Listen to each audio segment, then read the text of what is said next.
Um, okay.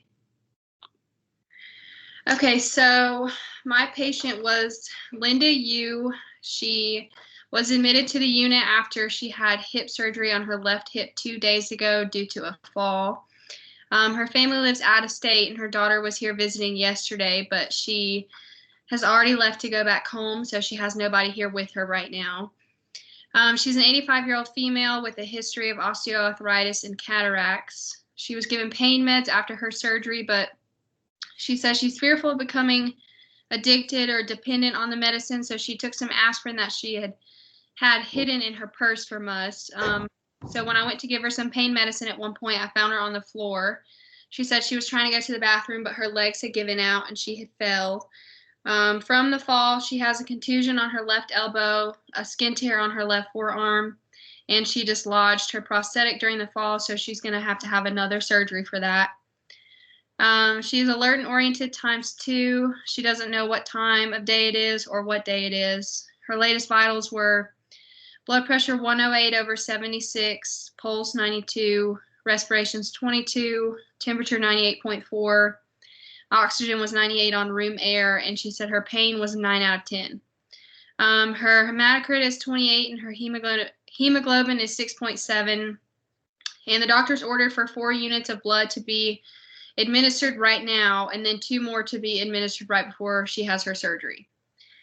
She is a fall risk, and she's gotten out of bed, so I'd make sure that her bed rails are up and her alarm is on.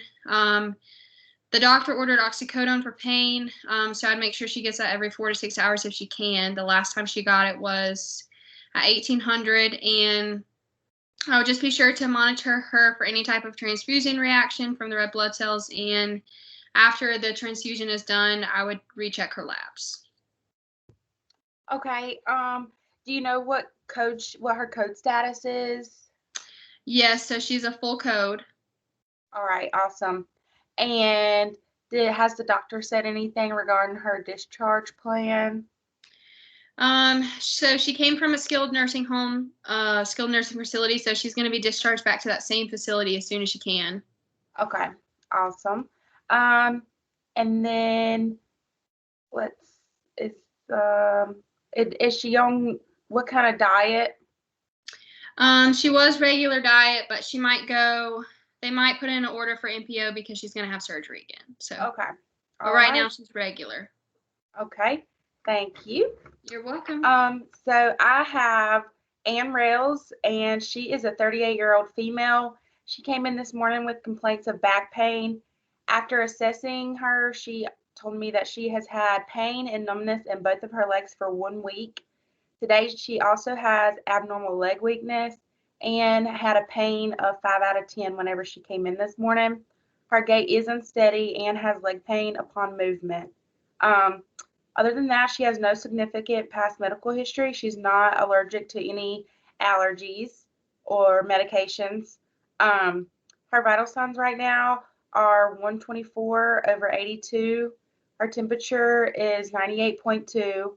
Her respirations are 22, and she is 96% on room air.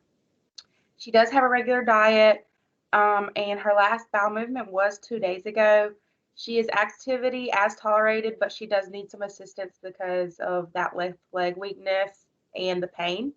After she got kind of comfortable, she did express her fear of always having this pain and numbness because she doesn't know what's causing it. And then after discussing what we're going to do for her, she is scared of being discharged home because of an abusive husband. I did chart that. So she got hydrocodone 5 milligrams by mouth at 10 o'clock this morning. Whenever at 12 o'clock, she complained of a pain of 8 out of 10. So she was given hydrocodone 5 milligrams PO, which is now a PRN medication. I gave that to her 20 minutes ago. I just checked on her and she is sleeping. So I'm guessing that worked for her. Her discharge plan is to decrease her pain and restore her gait. Okay, awesome. Does she have an IV in by chance? Yes, we have put her IV into the left AC. It is saline locked and it's an 18 gauge. Okay, and has she had any x-rays or CT scans done or anything like that? She has had an X-ray and awaiting those results. They may do a CT or an MRI depending on what those results will be. Okay. And just one last question. Has like a social worker been consulted or anything like that as far as what to do about her getting, discharged home with her abusive husband? Yes, so I made chart of that, and then I also notified the doctor, and we're going to consult social work. So there is an order in for that. Okay, awesome. Thank you. All right. If you have any questions, let me know. Okay. I'm gonna start recording. Let's see.